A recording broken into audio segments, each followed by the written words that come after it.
This stupid idiot is a soldier in a world where there's war ranging between a machine-based empire and a magic-based empire, and it's safe to say that this buffoon didn't have any proper home training, cause this anime follows how he falls in love with the enemy. Yuck! The anime opens with a guy as plain as a sheet of paper and a girl with milk jugs for 2 people, talking about how they would end the war. Apparently something called astral power that would normally tear humans apart for using it blesses some humans with its power, and as humans go, they begin to treat the blessed like they are leprosy patients. This led to an all-out war and a 2-side divided nation.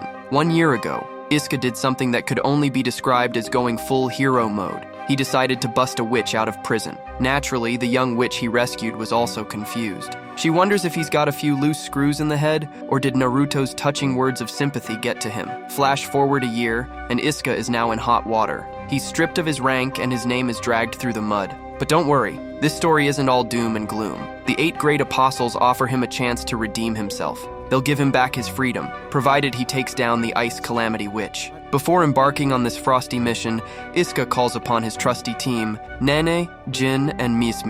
The gang assembles in the capital for what feels like a reunion tour. Jin shows up first, cool and collected, followed by Nene, and I'll just say she's got a nice plot on her. And then there's Mis, who manages to trip and fall face first on her way in.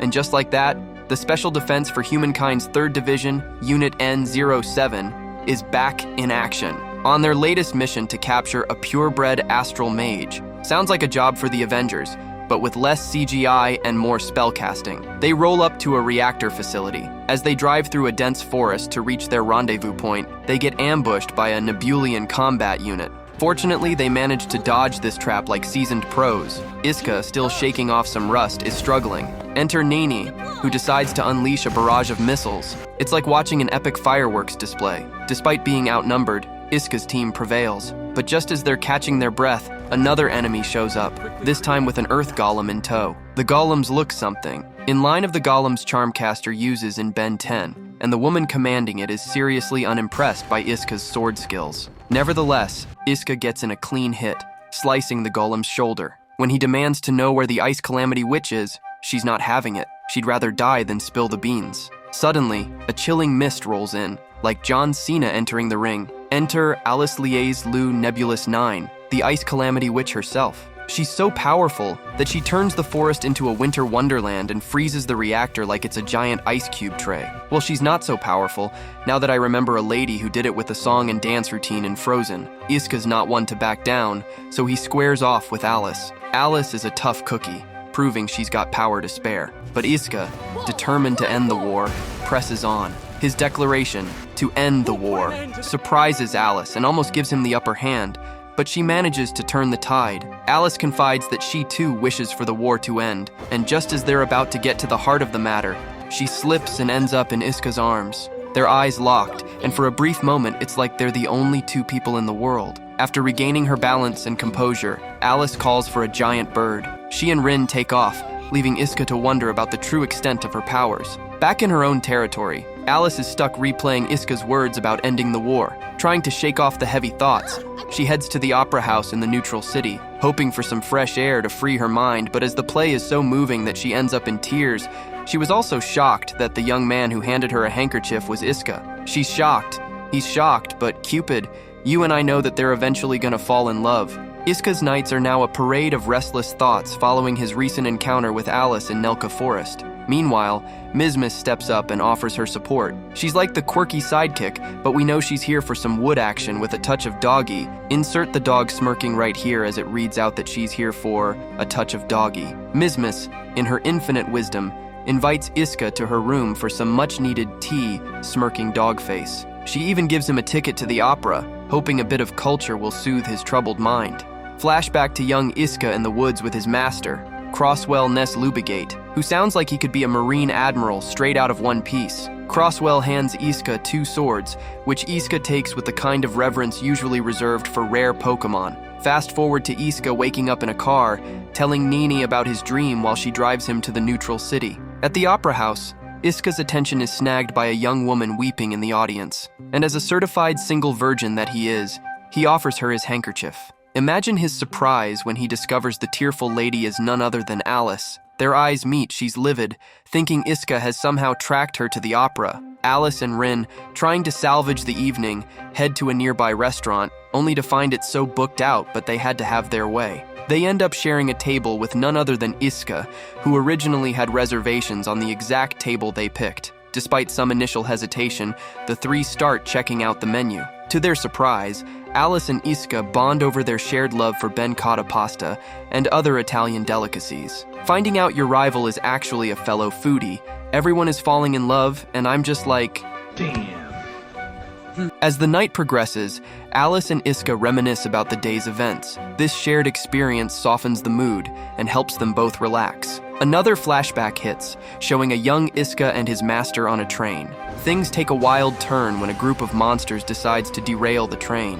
Iska gets caught off guard, but a mysterious ice mage swoops in to save him, turning what could have been a disaster into a memorable rescue mission. This plot is slick. They are trying to give these two rivals a backstory. The next day, Iska and his team are going through their rigorous training. Enter Risha in Empire, who drops by with some surprising news. From their next mission onwards, Iska's squad will be under Risha's command. Risha also hands Iska a ticket to an art exhibit in Ain, featuring the legendary Sarl Vribran. It's a bit like being given VIP passes to a highly esteemed strip club. Meanwhile, Alice pays a visit to her mother, Queen Miliver Lu Nebulis VIII, who's concerned about Alice's recent sightings with Iska. Miliver is a bit rattled by the fact that Iska's abilities are comparable to a saint disciple. The queen recounts the story of the nation's founder and her younger twin sister, Nebulis I. As the conversation unfolds, they notice that the bindings around the founder are starting to break, an ominous sign that she's about to awaken. Alice starts to put two and two together, realizing that Iska's arrival might be linked to the founder's impending reawakening. Deciding to take a breather,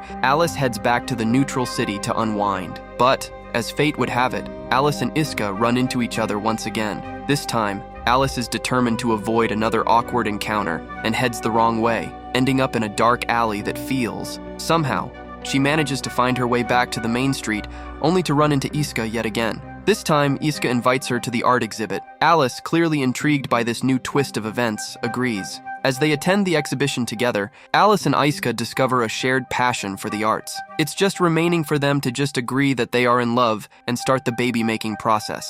It would be wonderful to attach sexy pictures of both of them here. Their conversation flows like a well-scripted anime plot, full of moments that build their connection. They bond over their love for the arts, proving that even in a world of magic and warfare, there's always room for a bit of humanity and shared interests. Are they about to pull a Romeo and Juliet storyline? Unit N07 is buried under a mountain of paperwork and mission reports, and the sheer amount of material they need to memorize feels like a lawyer trying to hide evidence from the other layers. Iska walks in with a small army of drinks. Meanwhile, Risha's got a serious talk lined up for Iska at the Imperial Senate. As the senators review the latest mission report, they offer Iska a shot at redemption, but it's a big one. Capture the Ice Calamity Witch, and he can clear his name and reclaim his rank as a saint disciple. Iska's about as enthusiastic as someone being asked to rewrite an entire series of manga in a week for me, when I get the chance to put my hands on someone's daughter's milk jugs. He's hesitant and decides to ask Mizma's class if he can skip tomorrow's training session. Mizma agrees, but with a catch. She's coming along like asking your friend if you can skip class, and they say yes, but only if they can tag along for the adventure. Over in Alice's camp, she's still reeling from recent events when Rin walks in, dropping some serious knowledge bombs. Rin informs Alice that Iska used to be a saint disciple, the youngest ever no less. The Chosen One vibes are real. She also mentions that Iska got hit with a treason charge for freeing an astral mage, which is like breaking a rule in a magical version of detention. Alice is intrigued and wants to know more about this mage. Just then, Alice's mother strolls in like a character from a royal drama, reminding Alice why their sides are so polarized with the Empire. Alice decides it's time to get serious and asks Rin to prepare for a trip to the neutral city. She's determined to figure out Iska's true intentions. Cue the dramatic reunion scene. Iska and Mizmis bump into Alice and Rin. They all introduce themselves with the awkwardness of a high school meet and greet. Alice, with her usual bluntness, asks Iska why he would go out of his way to free a mage. Iska explains that the mage was a powerless little girl who the Empire wanted to imprison for no good reason. To him, it's a matter of principle. Alice's face is a mix of confusion and skepticism. After all, Iska's initial goal was to capture her, so this new revelation is a bit of a plot twist. Iska reassures her that his goal hasn't changed. He still wants to negotiate a peace treaty. The only way to make that happen is to use a direct descendant of Nebulous as leverage. Alice's reaction is like, she points out that the queen would likely do nothing to help. So, if Iska wants to achieve his goals, it looks like he'll have to work directly under Alice. Before Iska can respond, the sky starts to crack like someone just broke reality, like in Spider-Man No Way Home, and out of it emerges a celestial being. Enter the Grand Witch Nebulous, looking like she stepped straight out of an epic boss fight. She sets her sights on the quartet, intent on their destruction. It's like the ultimate test of their resolve. Fortunately, they all survive the initial onslaught, but they're left scratching their heads. Why is Nebulous attacking her own descendants? It's like your long-lost family member suddenly showing up and challenging you to a duel. Rin is severely injured from the encounter, and Iska asks Mismis to help her, showing his softer side amidst the chaos. Iska pulls out his two swords, channeling his inner Zorro, and prepares to face Nebulous. Alice joins him, and together, they tackle the Grand Witch. Despite their combined efforts, they're like a Batman and Robin fighting in sync. No, that's a bad reference. Let's say they're like two African parents whooping their spoilt child, overwhelmed and underpowered. Still, their shared desire for peace fuels their fight. In a climactic showdown, Iska delivers a decisive blow, sending Nebulous back to wherever she came from. After dealing a blow that could rival that of Luffy's when he landed that finishing blow to Kaido, they laid down and declared that they'll continue to be enemies the next day, like two couples who make babies and go back to fighting after doing IT. Once the dust settles and the celestial threat is gone, Iska gives his answer. He stands firm, declaring that he will not serve under Alice. Iska, Mismis, Jin, and Nini find themselves in the flashing lights and buzzing chaos of Jurok's casino, taking a much-needed break from their rigorous training schedule. It's like stepping out of a serious shonen training arc, straight into a slice-of-life filler episode where everyone suddenly decides to gamble. 2 weeks ago, Risha had generously given Mismis a golden opportunity for some downtime before the grind resumed. Naturally, Mismis thought, what better way to unwind than to win big at a casino? It's the ultimate gamer move. Win at the slots, buy military-grade armor, and keep your squad safe. Makes perfect sense in a world where plot armor isn't always enough. Meanwhile, on the other side of this lucky paradise, Alice and Rin casually stroll into the same casino. However, their motivations for visiting are slightly less, let's say, explosive than Mismis's. Rin, ever the doting servant, has practically dragged Alice to this neutral city, hoping to give her some relief from the constant headache that is dealing with Iska. Alice, for her part, is trying, but not very successfully, to stop thinking about the former saint disciple. And just as if the world itself was poking fun at her, Alice hits the jackpot. In the most anime moment possible, instead of keeping her winnings for herself, she hands over the massive cash prize to Nini. Nini, overjoyed, rushes to tell the others. If it were me, I would have put on a mask and made away with 50% of the money like this guy, search insert picture of a Jamaican guy who wears a mask to cash in the lottery. Later in the evening, Alice and Rin find themselves wandering to a fortune teller's booth. The fortune teller starts reading Alice's future. The psychic's cryptic message hints at an unbreakable bond between Alice and Iska, the kind of cosmic connection you see in every fated rival destined to fall in love in the anime trope. Rin rolls her eyes, but Alice is listening closely, trying to piece together the mystery of her own feelings. As Alice and Rin leave, in comes Iska with his crew. I tell you, this plot was written by Chris Tucker, and I'm sure he was screaming, damn, every time he made the plot thicker than your girl. Damn! Naturally, Iska, being curious about Alice, decides to ask the psychic about her, and in the most plot-convenient way possible, he gets the exact same reading as Alice did. You'd almost expect the psychic to burst out laughing and say, yep, you're in an anime love plot now. Back with Iska's crew, they arrive at the rendezvous point and meet Shanarada Gregory, a commanding officer who might as well have stepped out of a military-themed anime. Alongside her is Nameless, a man so mysterious he practically screams, I have deep plot significance. Nameless gives them the usual anime commander rundown. Secure the vortex or blow it up. And for good measure, he tells them to stay out of his way. The team sets off, but they hit an immediate roadblock. The vortex is nowhere to be found. Just when things are looking bleak, Mismis gets a distress call from Shanarat. Another unit has gone missing while searching for the vortex, and 2 more squads have also lost contact. It's like they've suddenly been thrown into a survival horror anime, where communication gets cut and everyone starts vanishing. Despite the rising tension, Nameless seems completely unfazed and refuses to order a rescue mission. His indifference only makes Iska more frustrated. Mismis steps up in Iska's place and confronts Nameless. The moment feels like a cross between a brave declaration of leadership and one of those awkward high school moments where you're trying to ask for extra fries at lunch but the lunch lady isn't having it. Alice and Rin set off towards the vortex, a swirling storm of magic and mystery. It's the classic setup, a dangerous phenomenon that could spell doom for everyone, radiating enough energy to make even Goku pause and say, "That's a lot of power." Lord Mask and Kissing Zoa Nebulous N9 soon arrive. Alice's skepticism goes into overdrive.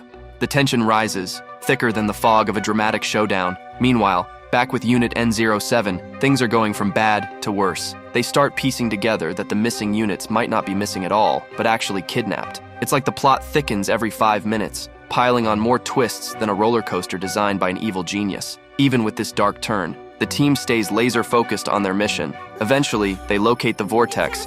Just as things start to get interesting, another team shows up, led by the ever-suspicious Shanarot Gregory, and then she drops a bombshell that feels like it should come with a giant flashing plot twist banner. Turns out she and her squad were part of the Sovereignty all along, and surprise, surprise, they're mages. You can almost hear the shocked gasps and see the exaggerated reaction shots. Enter Nameless. He quickly takes down Shanarot's unit, treating them like mid-tier villains in a shonen series. Shanarot, being the slippery antagonist she is, escapes, grabs Miss as a hostage. The whole thing reeks of cliché, but it's one of those moments where the tropes are so familiar, you can't help but be entertained. Iska and the rest of Unit N07 leap into action, because of course they do. They've got to save Miss before she becomes the next damsel in distress trope. Meanwhile, Nameless casually heads back to base. Shanarot drags Miss to the vortex, and lo and behold, Miss recognizes Alice. This could have been a heartwarming reunion, but before Miss can utter a single word, Rin, channeling her inner stealthy assassin, knocks Miss out. Alice and Rin, not ones to linger, leave Miss behind like she's a minor character in a filler episode and set off in search of Iska. Unit N07, with all the determination of a group that knows they're about to walk into a trap, tracks down the enemy base, prepared to rescue their captain and keep the Empire from turning the vortex into their latest superweapon. Iska sneaks in, the tension building as he gears up for a showdown with Shanarot. But just when things seem ready to explode into full-on battle, Kissing appears, bringing a whole new level of chaos to the already tangled web of conflicts. She starts unleashing her powers like she's following some dark, twisted version of My Hero Academia. Meanwhile, Alice, waiting at the Imperial base, starts to get a weird feeling, like something's not right. The place is eerily empty, the kind of quiet that screams trap in big neon letters. Sure enough, Nameless shows up, and he's ready to take Alice down with the precision of an assassin who spent too much time brooding in the shadows. But just as Nameless moves in for the kill, Rin jumps in with a save so dramatic it should come with its own theme song. The battle intensifies, with Iska and Kissing locked in a fight that feels straight out of the Dragon Ball Z playbook. I wish he'd pick out of Barney Stinson's playbook and do her name to her instead of fighting with her. They're evenly matched, both dishing out attacks like seasoned warriors with no clear victor in sight. On the flip side, Alice and Nameless engage in their own fierce battle. It looks like Alice might be in trouble, but just when things seem hopeless, she reveals her true power, the kind she's been holding back all this time. Nameless, no fool, decides that retreat is the better part of valor and slinks off to fight another day. Back at the Sovereignty camp, Kissing isn't holding back any longer. She unleashes her full destructive power, laying waste to everything around her like she's in the finale of a major anime arc. The sheer energy and devastation are staggering, but just when all seems lost, Iska manages to land a critical blow to Kissing's stomach, bringing her down. Before Iska can claim victory, Lord Mask makes his grand reappearance, like a very bad pimple. He stabs Iska in the back with the kind of cold betrayal that would leave even Attack on Titan fans reeling. To make matters worse, he kicks Miss into the vortex, but Iska isn't about to let that happen. He dives in after her, ready to risk everything. And because no rescue is complete without a love interest, Alice jumps in as well, determined to save them both. The vortex explodes in a burst of blinding light, leaving everything and everyone in chaos. On the surface, Jean and Nine wait anxiously, wondering if their friends survived. When they finally find Iska, bruised, battered, but alive. Back at home, Alice found herself trapped in a whirlwind of thoughts about her last encounter with Iska. The memories replayed in her mind like one of those intense anime flashback montages, the kind that always comes with sad violin music and overly dramatic lighting. Watching Alice brood, Rin decided it was time for a change of scenery. She suggested a trip to the neutral city of Ain, hoping that a random encounter with Iska might help Alice sort out her feelings. It was a classic rom-com movie where characters accidentally run into each other, probably at a coffee shop or a random fountain, because of course, That's where all important meetings happen in anime. Meanwhile, Jin was busy playing the role of the snarky best friend, giving Miss a hard time getting herself captured. He couldn't resist teasing her, questioning her choice to go full damsel in distress. Miss, clearly embarrassed, tried to apologize, but the rest of the team quickly dismissed it, brushing it off like comic relief in an otherwise serious plot. After all, what's an anime without a few moments of humor to break the tension? Then, like a plot twist thicker than Yo Girl? Like this. Rizzed walked in and dropped a bombshell. She told the team their next mission, capturing the Queen of Nebulous. The room fell into stunned silence, as if everyone had just witnessed a major reveal. Initially, they thought she was joking, because who wouldn't? It sounded like one of those absurd missions you hear about in over-the-top action shows. But nope, she was dead serious, and they had only 3 days to prepare. Classic anime timing. Always just enough to build suspense, but not enough to feel prepared. Over in the neutral city of Ain, Alice and Rin had been waiting around for 3 whole days with no sign of Iska. Rin, ever the pessimist, started to believe Iska might be dead, probably thinking they were in some kind of tragic anime where the hero meets an untimely end. But Alice remained optimistic, determined to find him like the stubborn protagonists who never give up, no matter how hopeless things seemed, the Mata gang. Unknown to Alice, Rin had her own secret mission, one that involved making sure Alice and Iska stayed as far apart as possible. Back at the Imperial base, Miss was dealing with more than just her bruised pride. She had a nagging pain in her shoulder that had Nine worried enough to take a closer look. What Nine found was straight out of a magical girl transformation scene, a glowing astral crest hidden on Miss's shoulder. The revelation hits like Mark Tyson's punch to the face. Jin immediately jumped to the conclusion that Miss might be possessed by an astral spirit, and if word got out, things would spiral out of control. Miss, sensing the danger, decided to keep her condition a secret, relying on her friends to help her hide it. It was the classic keep your dangerous powers hidden trope, except this time, it wasn't the protagonist, but the comic relief character. Back in Ain, Alice was starting to feel pretty down. Her quest to find Iska had been a bust, and she was wandering around the city. But just as all seemed lost, fate intervened. Iska, who had also made his way to the neutral city, stumbled across Alice near a fountain. They sat down on a bench, because where else would anime characters sit for a heart-to-heart conversation? They talked about the Vortex incident and their complicated lives in a rare moment of peace, the kind that makes every anime fan's heart flutter. Of course, this serene moment couldn't last. Enter Rin, who stumbled upon the pair and was absolutely not happy about it. She couldn't resist scolding Alice, throwing some shade her way for slacking off while everyone else was busy. In a bid to diffuse the tension, Rin offered Iska a drink. But things took a dark turn when Iska, too trusting for his own good, drank it and collapsed almost instantly. Turns out, Rin had spiked it with a sleep-inducing drug. Her plan was to make Iska believe the sovereignty was a danger and hopefully drive him away from Alice. Unfortunately, Iska didn't see it coming. As Iska fell unconscious, Rin tried to take him into custody. In true anime fashion, just as things were about to go Rin's way, Miss arrived on the scene. Alice, channeling her inner antagonist, tried to reason with Miss, telling her that Iska was an enemy of the sovereignty and had to be taken in. Miss, however, wasn't about to let that happen without a fight. In a sudden and desperate move, she unleashed her hidden astral powers, surprising everyone. But as impressive as Miss's new powers were, they were no match for Alice. Alice, with her overwhelming strength, forced Miss to back down and ultimately secured Iska. Miss was left reeling, realizing just how dire their situation had become. Back in the Heavenly Empire, Rizzed delivered some shocking news to the Emperor. Iska had been captured by none other than the Ice Calamity Witch. The revelation hit like the end of a major anime arc, but not as hard as I hit my girl when she arcs.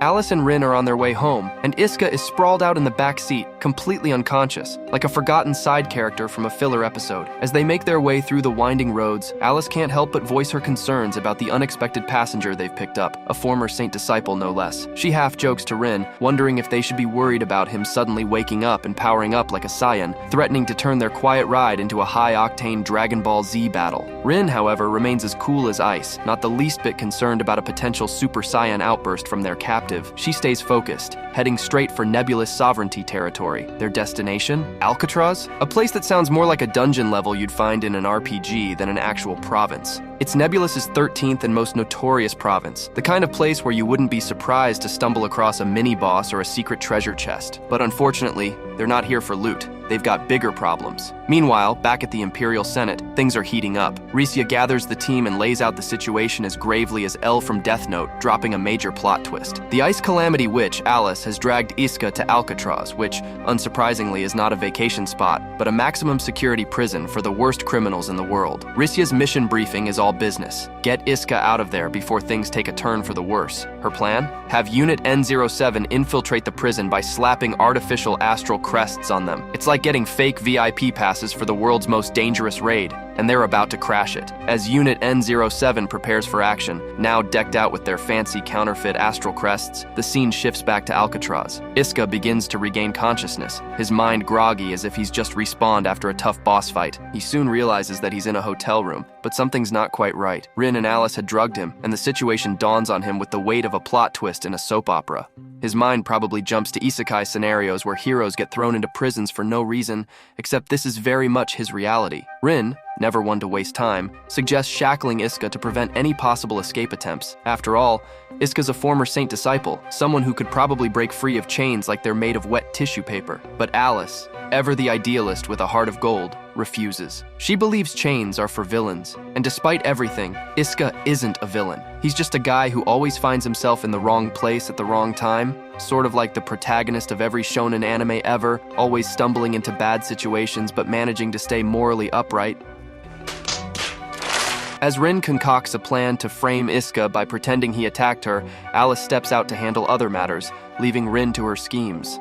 Rin's strategy involves staging an incident where it looks like she had to defend herself from a rogue Iska, making him look like a dangerous criminal. But before Rin can fully commit to her underhanded theatrics, Alice walks in just in time, catching Rin mid-act as she tries to stab Iska. The look on Alice's face is priceless, like the shock you feel when your favorite anime character dies out of nowhere. Her voice barely contains her outrage as she questions what Rin is doing, incredulous that things have escalated to this point. While all this drama unfolds, Unit N07 is busy searching the prison tower for any sign of Iska. Jean, always the skeptic of the group, starts to suspect that things aren't as straightforward as they seem. He compares the situation to one of those anime plot twists where you suddenly realize the real villain has been hiding in plain sight all along. His instincts are tingling, and he can feel that something bigger is at play. Back in the hotel, Alice makes a bold move. In a scene straight out of a rom-com anime, she decides to chain herself to Iska. If she can't stop him from running, she'll just stay attached to him. Literally. She reasons that it's better to keep him close rather than risk him slipping away. As she fastens the chains, she notices Iska's astral crest and takes the opportunity to ask him what he thinks about mages, curious about his true feelings. Iska acknowledges her power and role as a mage,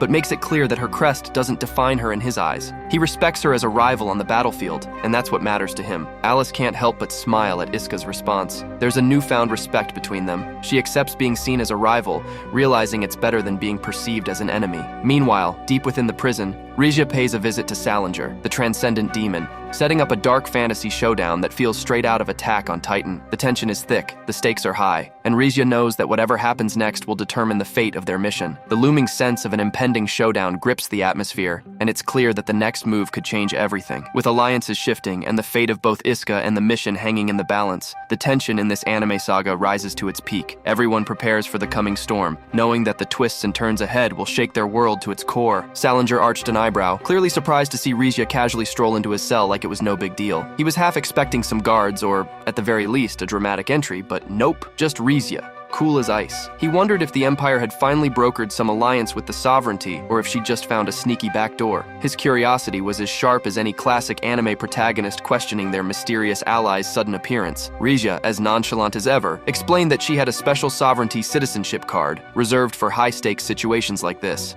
In a tone so laid back it could rival a slice-of-life protagonist chilling by a riverside, she said it was basically like being a VIP at an exclusive club, only this club was a prison, and the guest of honor happened to be Salinger. Talk about perks. But Rizzed wasn't there for idle chit-chat. She had a proposition, the kind that could only come from someone who's watched way too many revenge-driven anime arcs. She laid it out, helped them escape, and in return, they'd give him a shot at taking down Queen Miliver Lou Nebulous VIII, the very one responsible for putting him in this predicament in the first place. Salinger, though, wasn't exactly itching for vengeance. He gave a casual shrug, dismissing the whole revenge bit like it was last season's anime plot. To him, busting out was way more appealing than some convoluted revenge story. So he agreed to make his grand exit without a second thought. After all, what's freedom without a bit of flair? Meanwhile, Iska, in full-blown brooding anime protagonist mode, lay awake later that night, staring at the city lights with an intensity usually reserved for characters having mid-season existential crises. Alice joined him, reflecting on the irony of the situation. She pointed out how all the scariest criminals,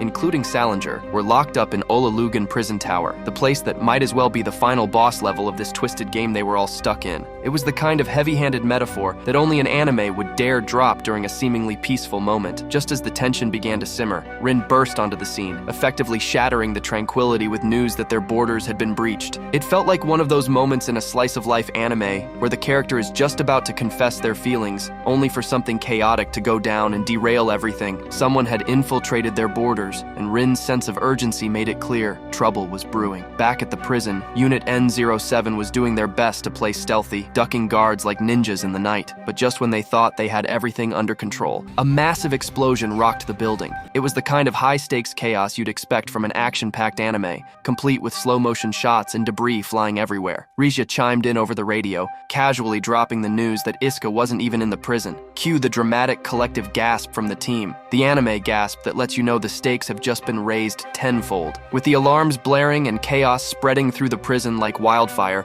Unit N07 scrambled through the corridors, doing their best to dodge guards and stay ahead of the growing pandemonium. They managed to slip out just as the building descended into a full-blown disaster zone. On the other side of town, Rin delivered the news to Alice that Salinger had managed to escape. Alice, ever the queen of sarcastic reactions, rolled her eyes with the kind of exaggerated flair reserved for a shoujo anime protagonist who just realized her day had gone from bad to worse. She tried to rope Iska into helping, but cut him off before he could even say a word. Fully embracing the anime drama of the situation, she made it clear this was the kind of plot twist that left everyone scrambling, and she wasn't about to stand around and wait for things to sort themselves out. Back in the chaos of the prison, Jin, ever the noble hero, prepared to sacrifice himself so Miss and Nene could escape. It was the kind of selfless act that anime heroes have been pulling off since the dawn of the genre. But before Jin could even put his plan into motion, Miss, in true comic relief fashion, jumped in front of the guards and used her signature clumsiness as a distraction. Watching Miss fumble her way through a heroic moment was like watching the goofiest character in a series somehow save the day against all odds. Her little stunt bought Unit N07 enough time to make their escape. Meanwhile, back at their hideout, Iska got a call from Miss, who laid out the situation in the kind of dramatic tone that only anime characters can pull off in the face of catastrophe. As she explained everything, Iska found himself holding the handkerchief Alice had left behind. Hidden within its folds, he discovered the key to his chains, which felt like a conveniently placed plot device. It was the kind of just-in-the-nick-of-time twist anime is known for, like the protagonist suddenly remembering they have a hidden power or secret weapon. Iska wasted no time, and after reuniting with Unit N07, they geared up to dive back into the fray. Miss handed him his astral swords with all the gravity of passing the torch to the hero before a climactic battle. Once armed, Iska charged into the prison to lend a hand, just as Rin and Salinger's battle reached a fever pitch. It was a scene ripped straight from the final showdown in a battle anime, intense, action-packed, and filled with larger-than-life stakes. Rin, despite her best efforts, struggled to hold her ground against Salinger, who was playing the role of overpowered final boss a little too well. Just as Salinger was about to land the killing blow, Iska swooped in at the last second, blocking the attack with his sword. He had arrived just in time to pull off the classic protagonist saving the day move. If you want more awesome anime recaps, make sure to smash that like button and subscribe. You won't regret it. Until then, take care.